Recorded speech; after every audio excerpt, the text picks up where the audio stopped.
தெய்வம் என்பதா குருநாதன் என்பதா என்னை பார்த்து பார்த்து வளர்ப்பதனால் அன்னை என்பதா உன்னை கடவுள் என்பதா கருணை வடிவம் என்பதா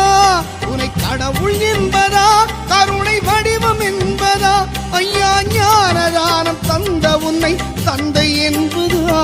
உன்னை தெய்வம் என்பதா குருநாதன் என்பதா என்னை பார்த்து பார்த்து வளர்ப்பதனால் அன்னை என்பதா